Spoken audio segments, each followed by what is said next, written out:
Assalamualaikum warahmatullahi wabarakatuh. Selamat siang, salam sejahtera bagi kita semua. Sobat Pintar, bagaimana kabarnya hari ini? Semoga semuanya dalam keadaan sehat dan selalu bahagia. Dan jangan lupa tetap mematuhi protokol kesehatan dengan menerapkan 6M. Memakai masker, mencuci tangan dengan sabun, menjaga jarak, menjauhi kerumunan, mengurangi mobilitas, dan melakukan vaksin.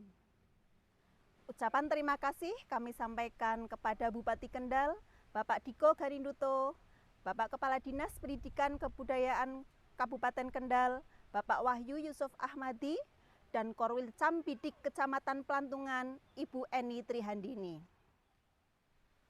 Senang sekali hari ini kakak bisa hadir di Kendal Pintar Berbagi yang disiarkan secara live streaming di channel YouTube dan Radio Suara Kendal 93 FM, Radio Idola Keluarga Kendal. Dan Sobat Pintar, jangan lupa kalian like, komen, dan subscribe ya.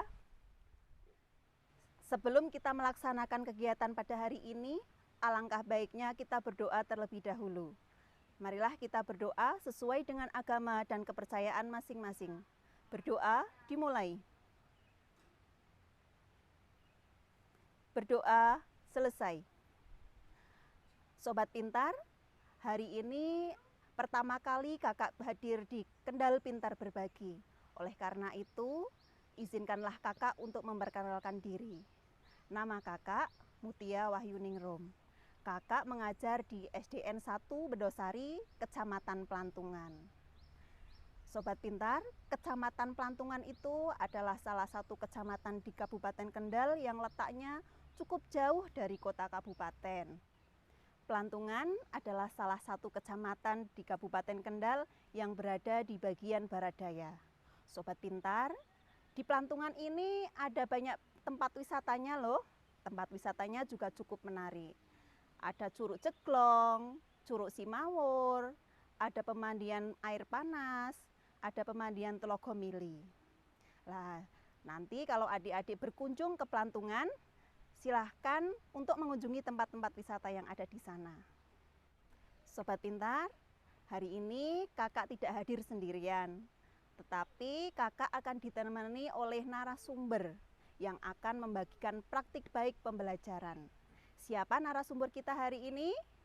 Nah, kita akan berkenalan secara langsung ya. Selamat siang, Kak. Selamat siang, Kak. Bagaimana kabarnya, Kak? Alhamdulillah, Kakak. Kabar baik selalu. Semoga Sobat Pintar semua juga dalam keadaan sehat selalu, dilindungi oleh Allah Subhanahu wa Ta'ala.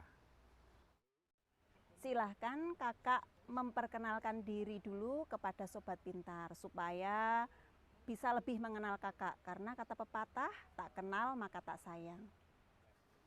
Perkenalkan Sobat Pintar, Kakak sebagai narasumber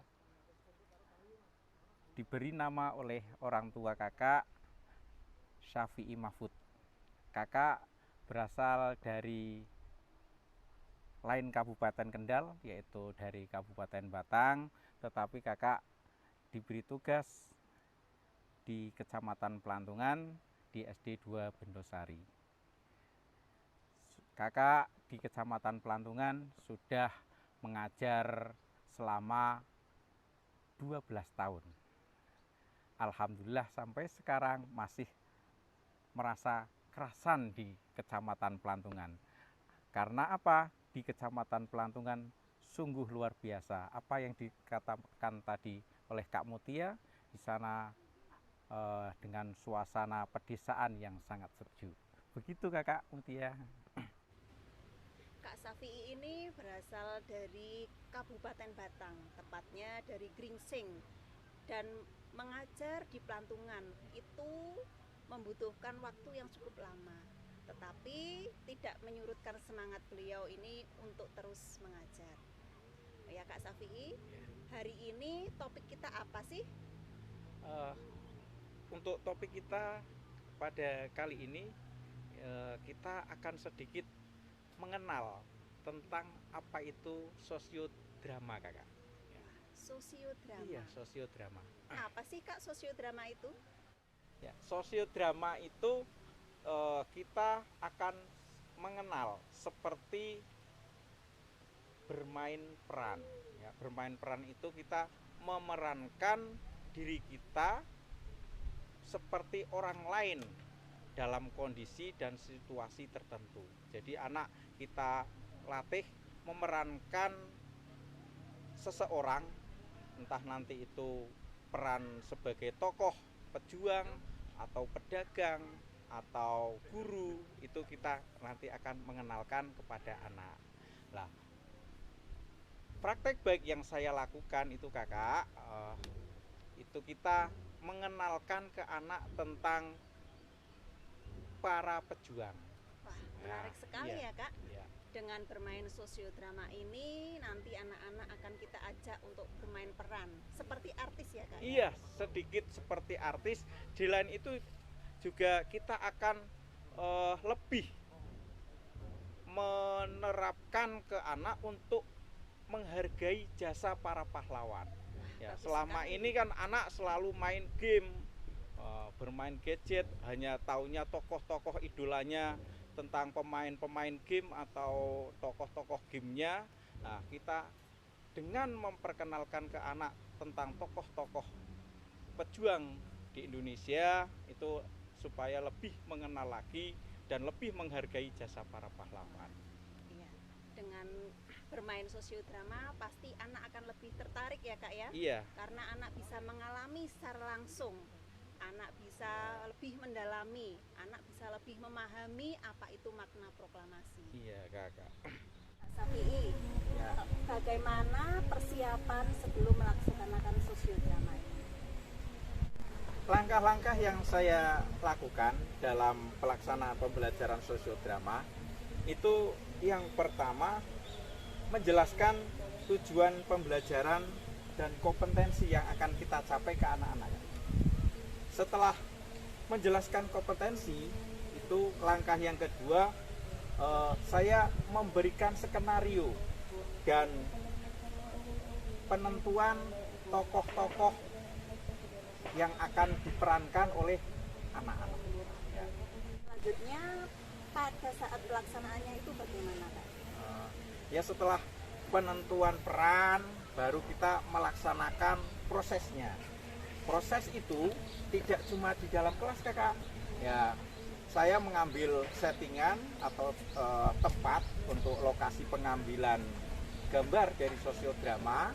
Itu saya mengambil tempat di salah satu lokasi wisata di Kecamatan Pelantungan. Yang mungkin dari Sobat Pintar sudah pernah bermain ke pemandian air panas. Nah, di situ ada salah satu gedung peninggalan dari penjajahan Belanda di sana kan. Ya. Menarik sekali ya Kak? Iya, jadi Pasti anak tidak bosan iya, gitu. lebih antusias pastinya. Iya, Kak, lebih antusias. Jadi dalam pembelajaran itu sudah saya videokan kakak. Jadi nanti teman-teman atau Sobat Pintar bisa melihat video pembelajaran yang kakak buat ya pada minggu-minggu kemarin itu sudah kakak laksanakan. Nah, untuk jelasnya nanti setelah kita diskusi bisa teman Sobat Pintar bisa melihatnya. Baiklah Sobat Pintar, mari bersama-sama kita simak video sosiodrama yang telah dilakukan oleh Kak Safi. Berikut videonya.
pagi tuan-tuan. Selamat pagi. Silakan. Terima kasih. Maksud saya mengundang tuan-tuan harus ada yang saya lakukan. Saudara Soekarno, Hatta, dan Radiman, saya sebagai utusan pemerintahan Jepang ingin memberikan kemerdekaan kepada Indonesia. Dengan cara apa Jepang memberikan kemerdekaan kepada Indonesia? Dengan cara memproklamirkan kemerdekaan Indonesia, dan itu dapat dilakukan beberapa hari ke depan, tergantung cara kerja PPKI. Benar, saya sangat setuju. Karena PPKI adalah badan yang bertanggung jawab untuk proklamasi kemerdekaan Indonesia. Saya sependapat dengan Anda, tetapi kita harus tetap menyegerakan memproklamasikan kemerdekaan Indonesia. Maaf, tapi pihak Jepang meminta agar proklamasi kemerdekaan Indonesia dapat dilakukan paling cepat pada tanggal 24 Agustus 1945. Baiklah, akan saya pikirkan kembali permintaan Anda, karena kami harus membicarakannya dengan PPKI terlebih dahulu. Kalau begitu, kami mundur diri. Terima kasih. Baiklah, terima kasih.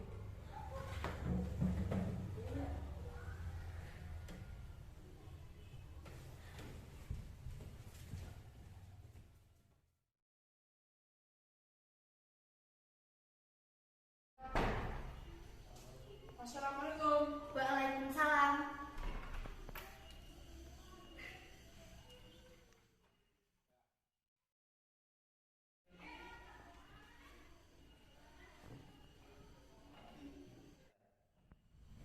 Bagaimana hasil rapat yang kemarin, Pak?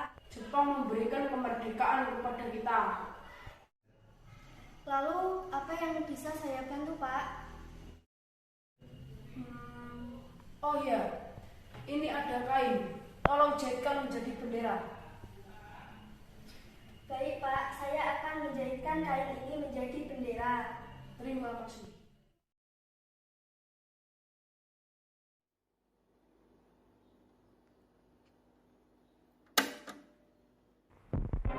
This is Hiroshima, the day after the atom bomb exploded over Japan's seventh largest city and etched its message of doom to an empire. Heat traveling at the speed of light cast a shadow over Hiroshima and over the land of the rising sun. These films, taken by the Japanese... Kawan-kawan, Jepang dalam menyerah dengan sekutu. Berarti di Indonesia telah terjadi kekosongan kekuasaan. Untuk itu, kita harus mendesak golongan terutama Bung Karno agar segera memproklamasikan kemerdekaan. Betul sekali.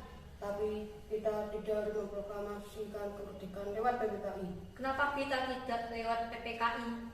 Karena PPKI adalah badan buatan Jepang. Lalu, bagaimana kiranya agar kita bisa memproklamasikan kemerdekaan Indonesia? Apakah perlu tentara Jepang? Dengan kita harus memperjuangkan sendiri.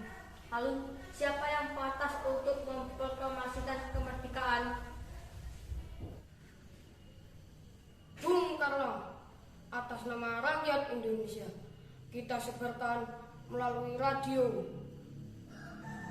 Permasalahannya, apakah Bung Karno mau tanpa melalui PPKI?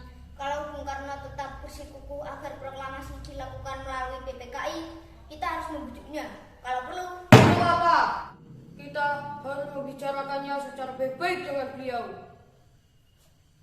Betul Bang, kekerasan bukan cara yang tepat untuk menyelesaikan masalah. sebaiknya setelah Bung Karno pulang dari darat, kita harus segera menemuinya. Betul.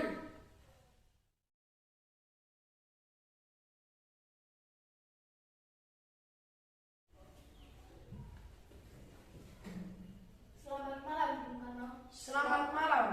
Silakan duduk. Terima kasih. Ada maksud apa Anda datang kemari?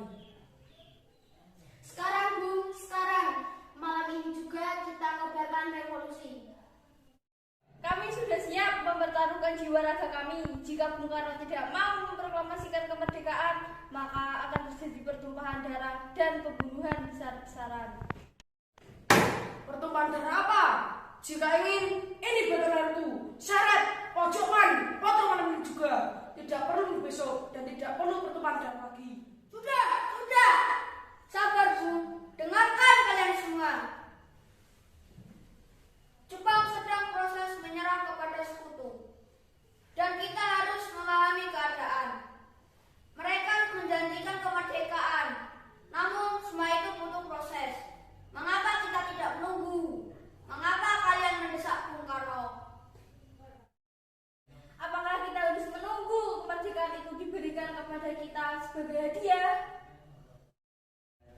Mengapa kita tidak berjuang sendiri sebagai suatu bangsa? Kita semua tahu bagaimana perilaku Jepang. Maaf, saya hanya takut jika Jepang melakukan tipu muslihat. Jika kita bertindak salah, maka akan banyak pertumpahan darah. Kawan-kawan, Bung Karno dan Bung Hatta terpengaruh oleh Jepang. Mereka tetap bersikukuh agar proklamasi dilakukan oleh PPKI. Ini tidak bisa dibiarkan. Bagaimana kalau kita mengungsikan beliau, lalu kita desak agar segera melakukan proklamasi? Kalau begini, kita akan menyamar sebagai tentara peta dan mengungsikan beliau dan kita ke tempat yang aman. Setuju. Besok pagi kita bergerak.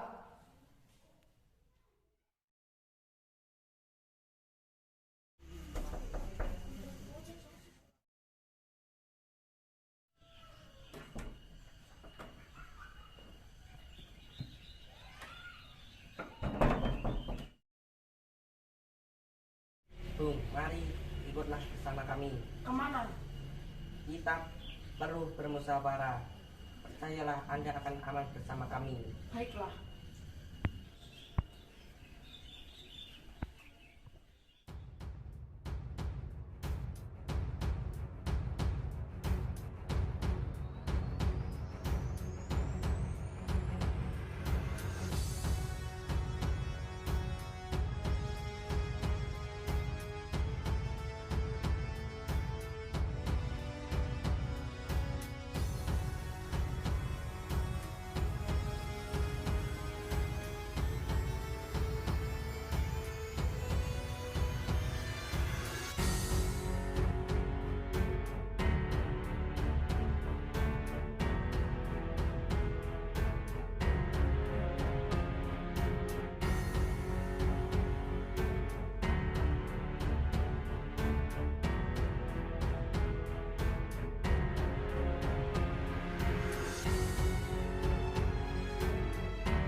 Mengapa Anda tetap mempertahankan proklamasi dilakukan oleh PPKI?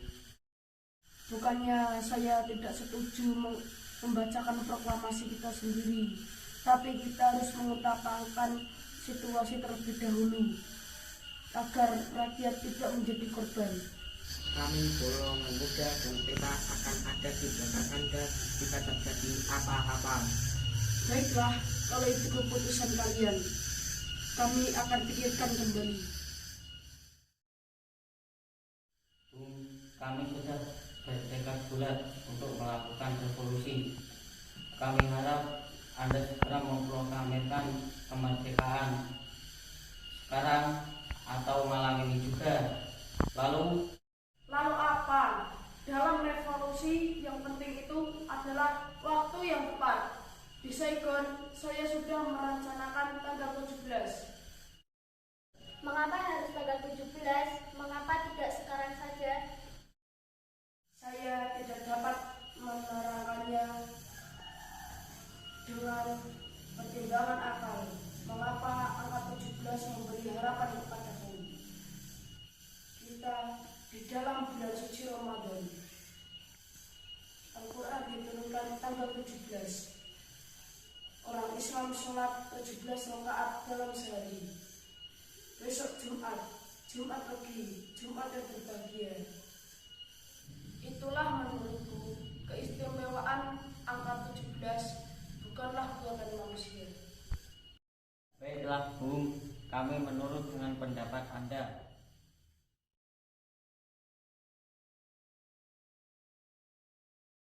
Saudara sekalian, saya kesini untuk menjemput Bung Karno dan Bung Hatta untuk kembali ke Jakarta.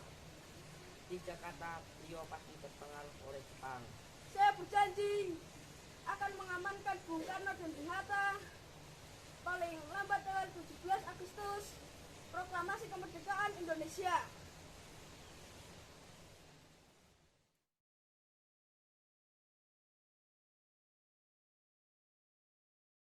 Selamat datang tuan-tuan. Silakan gunakan rumah saya untuk berunding. Saya akan menjamin keamanannya. Ruang mana yang dapat kami gunakan? Gunakanlah ruang makan agar tidak ada yang curiga. Baiklah. Silakan masuk.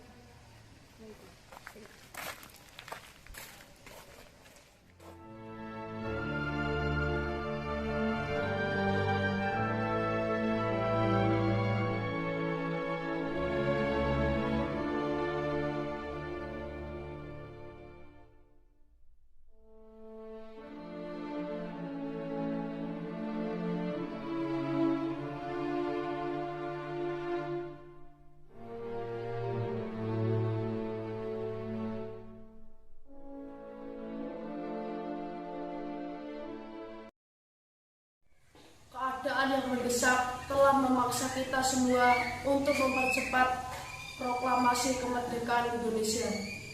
Teks proklamasi kemerdekaan Indonesia siap dibacakan di hadapan saudara-saudara. Dan saya harapkan saudara-saudara dapat menyetujuinya.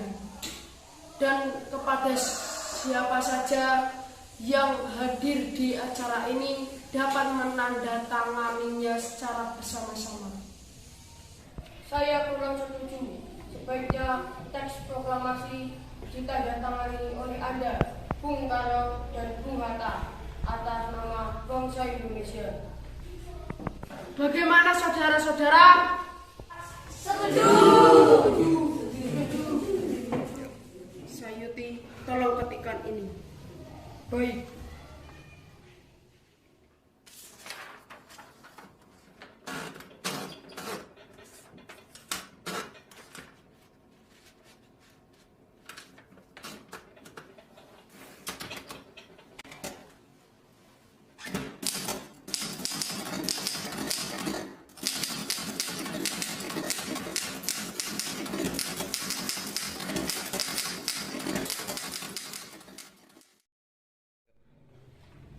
Ini Bu, terima kasih. Sama-sama.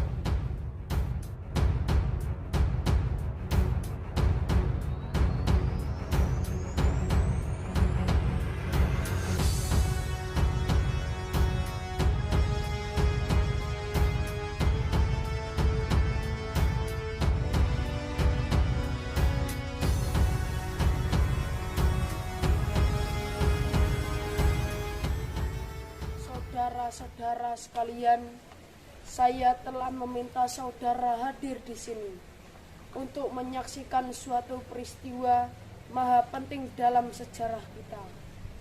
Berpuluh-puluh tahun kita, bangsa Indonesia telah berjuang untuk kemerdekaan tanah air kita. Bahkan telah beratus-ratus tahun gelombangnya aksi kita untuk mencapai kemerdekaan kita itu ada naiknya, ada turunnya.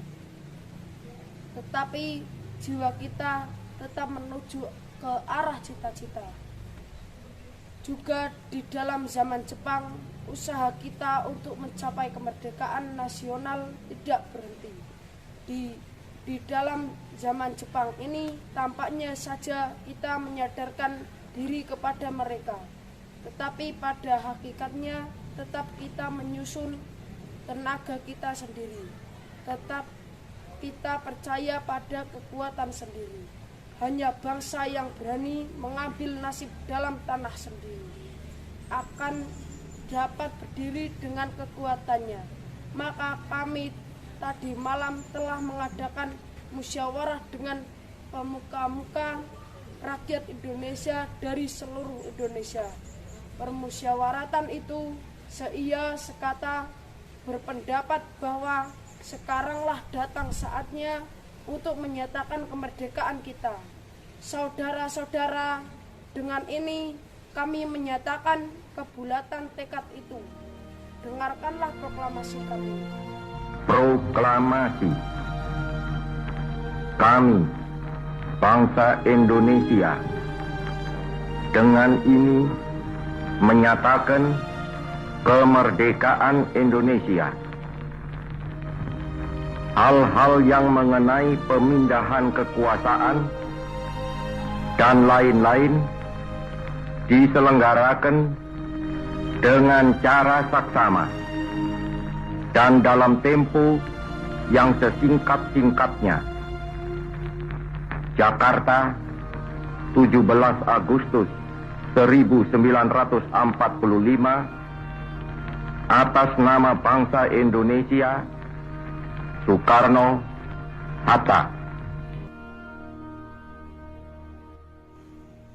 Merdeka! Merdeka! Merdeka! Merdeka! Merdeka! Merdeka!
Demikianlah video yang telah kita saksikan bersama-sama. Bagaimana sobat kita? Sungguh menarik bukan? Pak Safi'i, dalam melaksanakan atau pengambilan video sosiodrama tersebut, kira-kira adakah kendala atau kesulitan yang dihadapi oleh kakak? Iya kak, dalam pengambilan video sosiodrama tersebut pastinya ada kendala dan kesulitan, pasti ada yang memang kita memerlukan waktu yang relatif panjang. Kemudian ada ketika anak dalam pengambilan gambar itu ya pastinya ada bercandanya, jadi kurang serius, kadang sering lupa tentang dialog, itu pasti seperti itu. Dari saya untuk pembimbingnya itu butuh banyak kreativitas. Kalau kreativitasnya sangat sedikit, itu video itu kurang menarik. Ya, itu jadi kita juga sebagai pendidik juga dituntut untuk banyak kreativitas dalam pembuatan video itu supaya anak-anak juga lebih tertarik. Itu diantaranya ya itu seperti. Jadi kita harus juga bisa mengembangkan apa yang dimiliki anak ya Kak? Iya. Nah, setelah itu kan nanti anak akan terpacu setelah mengalami banyak kesulitan dalam pengambilan itu kan anak akhirnya bisa mengambil kesimpulan dari pembelajaran yang telah kita laksanakan tersebut. Dia juga apa pengaruh kegiatan sosiodrama ini terhadap kegiatan pembelajaran di kelas? ya, pengaruhnya dari pembelajaran sosiodrama ini, yang pertama itu anak selalu berkesan, memiliki kesan yang sangat kuat karena anak langsung memerankan tokoh yang diperankan secara total, jadi langsung merasuk ke sanubari anak. Kemudian bagi anak itu sangat tertarik untuk lebih mengenal tokoh-tokohnya. Yang ketiga itu membangkitkan gairah dan semangat optimisme dalam diri siswa dalam hal kesetiakawanan dan kebersamaan. Dalam sosiodrama itu kan anak langsung berinteraksi, jadi lebih membangkitkan gairah kesetiakawanan antar siswa. Apalagi topiknya tentang proklamasi kemerdekaan. Iya, betul, betul itu ya. Itu kan pastinya bisa menambah nasionalisme anak. Ya, lebih cinta lagi terhadap para pahlawannya, tentang bagaimana memperjuangkan kemerdekaan Republik Indonesia ini. Bahwa kemerdekaan itu bukan dari pemberian para penjajah, tapi merupakan perjuangan dari para leluhur kita, baik dalam bentuk peperangan maupun dalam bentuk delegasi. Ya, delegasinya kan dalam bentuk rundingan-rundingan seperti yang tadi dalam sosiodrama. Kak Safi, iya. Tadi setelah pelaksanaan kegiatan sosiodrama itu, kira-kira ada pengaruhnya terhadap prestasi anak atau tidak ini, Kak? Dalam hal prestasi anak itu saya lihat dan saya laksanakan evaluasi, hasilnya itu sangat menggembirakan. Ternyata ada peningkatan dari yang tadinya anak ditanya tentang proklamasi tidak hafal, ternyata setelah pelaksanaan sosiodrama ini dari 14 siswa, sangat sedikit ya Kak, karena di tempat pegunungan itu ternyata 90% sudah hafal teks proklamasi.